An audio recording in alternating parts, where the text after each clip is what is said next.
Welcome to hour number 2, live right here on this Tuesday following Labor Day weekend on the early line on SportsGrid. He is Donnie Rightside. I am Ben Stevens. It is game week once again in the National Football League. We welcome in a new 2024 NFL season in game week number 1. We are only 2 days away from the season debut in Kansas City, inside Arrowhead Stadium at the home of the two-time reigning Super Bowl champion Kansas City Chiefs as KC gets ready to host Baltimore in a rematch of the AFC Championship game from a year ago. We will get you set with everything you need to know now entering game week and week number 1. It is no longer the offseason. It is no longer preseason. Camp has come to a conclusion as well. It's game week in the National Football League, DRS. It's fantastic. And also, like, you sort of turn the page, right? So yesterday I had a little bit of time. I said, you know what? Let me preview the week 1 games, just go over a couple of rosters here. And also just getting back into the flow of, you know, going to be checking those practice reports on a day-to-day basis. It's that routine that you love to get into, which manages through your week. And then you look at, like, the college football season, the way it opens up, trying to cover 30.5-point spreads, 40-point spreads. And you look at the NFL, like just on my odds board, Thursday night's football game, -3. Friday night's football game, -3. First game on Sunday on the odds board, -3. Second game on the odds board, Ben, -3. Like, these games are so razor thin that technically we don't really know what's going to take place, but just trying to analyze and see how these teams are going to come out right out of the gate. And it's not like, what's the highest line on the board? The 8.5 to 9.5 that you'll get from Cincinnati, New England. Outside of that, everybody feels like it's around 3 points. It's awesome to talk NFL football right out of the gate. Yes, it certainly is. The final game of week number 1 is only a 3.5-point spread in favor of the 49ers on Monday Night Football as they host Gang Green, the New York Jets, and Aaron Rodgers. Total for that game, 43.5. And just a reminder, we brought you the breaking news just a few minutes ago, but here to start hour 2 in our NFL deep dive, Trent Williams and San Francisco finalizing a reward contract extension or deal at the very least. We're not entirely sure the facts, figures, or numbers at this moment, but it is going to end the holdout for Trent Williams. He will report to practice, more than likely will be ready to go week number 1, Monday night to end out the weekend against the New York Jets.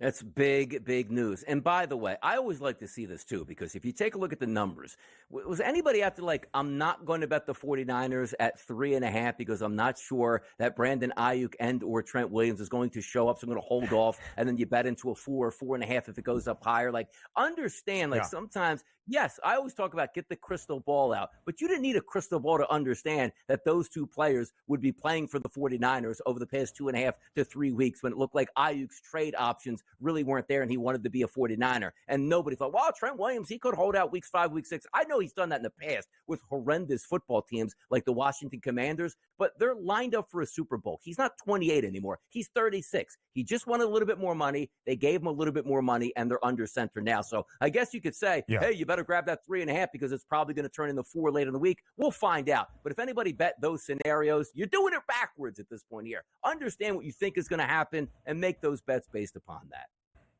Donnie, when the week 1 lines came out earlier this summer, it was a 5.5-point spread in favor of the Niners. There's been a lot of market movement on Gang Green and Aaron Rodgers, and an optimistic perspective since training camp got started. It will be the Jets, not the Bills, that enter 2024 as the favorites in the AFC East for what that is worth. Now, here is the week 1 watch list and your schedule for the opening game week of the year in the NFL. Thursday night, the season debuts at Arrowhead. It's the Chiefs and the Ravens. Friday night, in Sao Paulo, Brazil, it's the Eagles and the Packers in what should be a great game. 13 games on Sunday. Welcome back, Scott Hanson and Red Zone. And then again, Monday night in Santa Clara, it's the 49ers and the Jets. Let's go to that Friday game in Brazil. Donnie Right-Side's Eagles playing host to the Green Bay Packers. Philly a 3-point favorite in this neutral site game internationally to start off a season. 48.5 is the total. Donnie, from the number perspective, what do you think the odds are telling us about the season opening game in Sao Paulo? They're telling us that this is an Eagles line now because if you remember, Ben, this line coming out 1.5, 1 point across the board. Now we're looking at threes just about everywhere you can find, which includes the FanDuel Sportsbook. We'll see what the betting public has by Friday night. But if I'm looking at it, there's a lot of unknowns with the Eagles, but a lot of good unknowns. It's not as if you're taking a look saying, "Whoa, wonder how the quarterback's going to do with that offense."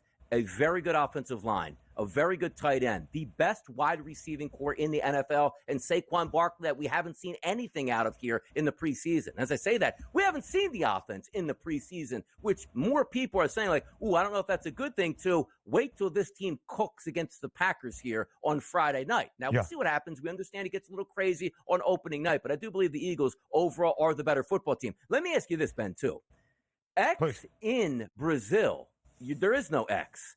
So the reason I bring this up is usually the NFL loves to do promotion. That's why you go internationally. It'll be very interesting. Is it Facebook promotions? Is it call-ins now to radio stations? And also, so many people watch during the game and say, let me get those beat writers, which there are by the dozens, to say, okay, here's who's hurt, here's who's in the blue tent. That's no longer going to be the case at this point. The reason I bring this up is the boys on Pro Football Today, we're going to be live, and we can use X here in the United States to keep you updated on everything you need to know. But it's interesting to see how this plays out because I, like so many people, like I usually watch the games at home by myself, but Twitter is open, which means I'm watching it with millions of people for real in-time reaction, and most of those reactions are, oh, no, Jalen Hurts twisted ankle, he's in the blue tent, or he just left the field here, or concussion comes in. Those teams and those beat writers can no longer get that information out in real time. That's interesting for an NFL game now, Ben. I did not even realize, Donnie, until you just said that the Brazilian courts yesterday upheld the ban on X in Brazil for a company that live streams on X. We still call it Twitter here stateside. Does that hurt our numbers for PFT? We shall see. I hope not, DRS. But when you look, would it hurt our numbers? No, we're in the United States. We can use that. The beat writers in Brazil can't tweet out. Why would it hurt us? But I was just saying, what if there's optimism internationally for a football game and many Brazilian fans now welcoming football into their lives are looking for the best pro football content they can find. Yeah. It limits our distribution. Yeah. I think the fine, though, BSS, is like $9,000 a day. So can we absorb that as a company just to get the good people of Brazil to watch our show? Maybe that's something we can do. Maybe a GoFundMe account for the people out there that, build it up. I like it. I like where you're going. Where's Marca? Marca, I think is it. I don't know. Anyway, so as we keep it going here this game, just want that's good. Yes, just wanted to say, by the way, the Packers last year, great as an underdog and rallied late, of course, winning 6 of their final 8 games to earn that playoff spot. Jordan Love was great in those final 8 games of the year. And, of course, the upset on the road in the Star, that super wild card weekend. The Packers 8-4.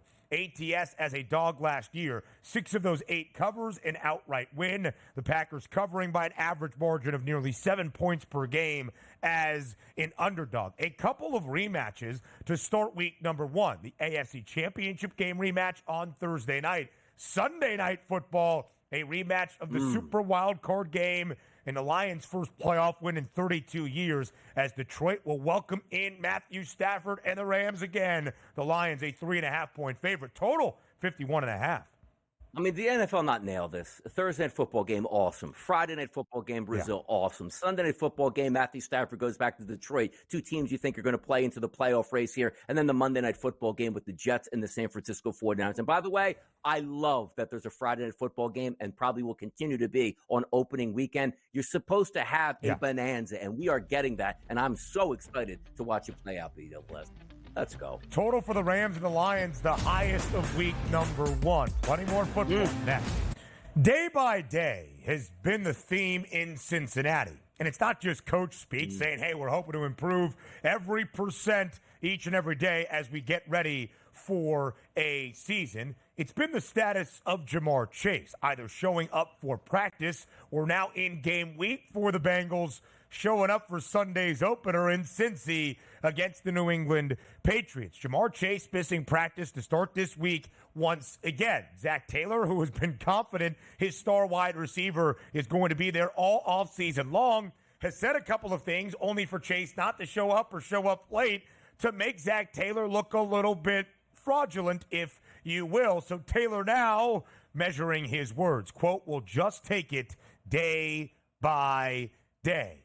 Donnie Rightside has been your Cincinnati Bengals beat reporter all offseason long when it comes to wide receiver contracts. What say you? You know what the best part about this is? Like, I actually feel bad for Zach Taylor. And the reason I say this, it can go for any coach out there. Like, your job is to coach the players that you have on the team. And imagine going to, like, general manager meetings or the owner and be like, hey, are we going to get my best player on the field so we can actually have a good season? Like, our expectations are high. We're expected maybe to win this division and make a deep playoff run, which includes maybe a Super Bowl. Boy, it would have been really nice if I had my superstar wide receiver in training camp, maybe the most important part of the season. But you can still rest remedy by getting him in line. But also, it comes down to the point is, a lot of people like to pocket watch. And mainly times, Ben, we do this, in the NBA? Like, how did that guy make that much money? That's ridiculous. Let me tell you something right now. If MarrChase today signed the richest wide receiver contract in the history of the NFL, would anybody bat an eye and say, I can't believe that happened? That's such a terrible move. He is a sensational wide receiver with a great quarterback that will do big things together as long as they're happy, healthy, and on the field together. And I can't understand what we're waiting on. Now, having said that too, Ben, I do think there's optimism, because if this was a case of these two sides aren't talking, Ben, MarrChase wouldn't even be showing up to practice and putting on a good face. He would be out of there quickly and absolutely going nuts on Twitter, on X, and on Facebook, wherever, saying that he's getting done wrong and he just wants to be traded from the Bengals. So I do have optimism, but also, what actually gives me optimism? This is the worst run football team in the NFL from the player's perspective. Just go back to where they're grading out ownership groups and what they think of them. Bad food, don't serve food, don't care about our kids here, terrible practice facility, and a cheap owner. It's been widely known at this point. But there does come a point where you say, as a fan base, this shouldn't be happening in today's NFL, because it's not as if like, oh, there's no precedent for this. When every single player gets paid, but your top guy, because you're trying to pinch pennies and tell him to hold off, you can't do that. And I'm telling you now, if MarrChase does get signed to a big contract, Ben, I'm back in on the Bengals. It's that simple. But if we're going to play this charade in this game where I told you we only negotiate in the offseason, when let the entire offseason go, and you can even lay it out from Mike Brown's perspective, Ben, and say, well, look, these top 9 wide receivers didn't get paid this year, and you're not going to get paid either. Okay, then maybe he has to sit it out. But when every single player is signed, sealed, and delivered with monster money, except your top guy, and oh, by the way, T. Higgins had to settle for the franchise tag. This organization is run so poorly, I can't take it anymore. And I'm here for the fans. Like, I want the Bengals to be good with no issues, so I can bet you MarrChase anytime touchdown market week number 1. Get on. I mean, sign this guy. What are we waiting for? It is a really interesting thing, because in the National Football League, yes, there are small market clubs, but it's not the same distribution deals that you see in MLB. There is the league-wide billions and billions of dollars that are distributed. So there really shouldn't be that much of a precedent to be cheap, except if you are an ownership group that relies on your franchise for your wealth. MarrChase is deserving of, obviously, one of the biggest contracts in NFL history at the wide receiver spot. We have spoken at length about what those figures should look like, why the deal should have been done this offseason to average out over the final 2 years of his rookie contract. And that's the difference for Chase as compared to Brandon Ayuk or CeeDee Lamb or even Justin Jefferson, who got paid earlier in June. He is entering year 4. 2 more years left on his deal. J-Jet, Lamb, Ayuk were all entering the final year of their rookie contract. But you do want to pay him now, because you do not want to have this plague your season and carry over into next offseason as well. MarrChase, DRS, does have season-long props out there, which I think would be an indication. The FanDuel Sportsbook, the odds makers, unless there is something unforeseen about to go down in the next 4 days, expect Chase to be there from the very start against New England. 94.5 receptions, 1,250 and a hook in terms of his season-long receiving yards prop. MarrChase came into the league as the 5th overall pick out of LSU to reunite with Joe Burrow. His rookie season, 1,455 receiving yards, won Offensive Rookie of the Year for Cincinnati, had 13 receiving touchdowns. He has had more than 1,000 yards in all 3 of his NFL seasons, has been a Pro Bowler in all 3 of the seasons in his NFL career. has been under that season-long prop each of the previous two, but only played 12 games in 2022, his second year in the league, 16 last year. But, of course, Joe Burrow, not his quarterback, distributing him the football for most of them. Yeah, you know what? And it's funny, Ben, because you take a look at, he should be able to eclipse those. And I do believe he plays week number 1. But how many times have we seen it before? Unless you're in practice on a day-to-day basis, it's not about him knowing the playbook. You know he knows that. You know he's a great football player. I mean, heck, what'd the guy do? Sit out 1 year at LSU, came back, he's like, yeah, I'm still a dominant player. Like, you can miss time, but it's just the fact that if he does sign this week, after not getting all of those reps, sometimes we know how that works out. It's not that you're rusty week 1 or week 2, Ben. It's the ability to be injured. And when I talk about, he's going to blow his knee up because he didn't play, those soft tissue injuries tend to creep up because you didn't, like, as we say, build up those calluses throughout that month and a half of training camp and the OTAs in the offseason. You might be running as many routes as you want, but it's not the same thing as those contesting catches that you're getting in practice and the constant pressure that you have in the 1-on-1 drills and the 7-on-7s or 7-on-7s, excuse me. So that's what I worry about most. I'm not worried about MarrChase. I'm just worried about how ready he is to play football right out of the gate. Now, it's good that they play the New England Patriots so you can ease him back into it, but this shouldn't take that long. And also, another point, again, 32 NFL owners. The one owner that doesn't have at least $1 billion net worth, which is still a crazy amount of money, Mike Brown, if you want to make money, sell the franchise. Put $3 or $4 billion in your pocket and go away and let a conglomerate come in that goes, hey, we'll pay everybody just like any other franchise. Why not do that? 9.5-point spread in favor of the Bengals, the largest of week 1. We'll talk Thursday next. The opening night of the 2024 NFL season is now just over 48 hours away. A Thursday night inside Arrowhead Stadium at the home of the two-time reigning Super Bowl champion Kansas City Chiefs. KC opens up the year in what was their second-to-last game of a season ago. A victory in Baltimore against the Ravens in the AFC Championship game. It's an AFC title rematch to start 2024, where the Chiefs were a 4.5-point dog in the Charm City. They will start this year at home as a 3-point favorite. 46.5 is that total. DRS, what is your early thought in terms of the numbers for Thursday night? I think they're perfect. I think they make a lot of sense, particularly from a side perspective. It just sounds right here at that -3 for Kansas City. I do think Kansas City overall is the better football team because they have Patrick Mahomes. But I'm also interested to see, because you knew me last year. Like, I was a Ravens guy all the way through. I thought far and away maybe a little bit different, but I thought they were, for the majority of the season, the best team overall. And then on Christmas, absolutely hammered the 49ers and just sent me into overdrive. Like, that was the team I bet before the preseason started last year to be my Super Bowl contender. And then right up through the end, the NFL playoffs, I'm like, this is perfect. You don't have to go to Arrowhead. You're in your home building here. You're a better team than the Chiefs here. Just play the same way you played the entirety of the regular season, and you're going to find yourself in a Super Bowl. And they did some of the most inexplicable things I can't even explain to this day by completely changing the MO of their football team just in order to get beat by Kansas City. So I say to myself, Ben, entering into this ball game, did we learn anything from the Ravens backers? Did we say to ourselves, Lamar Jackson is electric. Let him operate out of the pocket, but he doesn't have to drop back 40 times in this game. We just signed Derrick Henry, one of the ultimate smash running backs in the NFL. Let's use him a lot in this game. Let's control the line of scrimmage, which I do think they can do, and let's not get past happy. Because the one thing we do know, Steve Spagnuolo is a wonderful defensive coordinator. On a week-to-week basis, maybe none better in the NFL at devising schemes up, because it's not as if they gave him the best overall talent in the NFL on a year-to-year basis. We understand that offense costs a lot of money, and the defense has to sometimes say, okay, we got one great defensive lineman, a couple athletic linebackers, and some corners that can play, and we'll see if we can make that happen.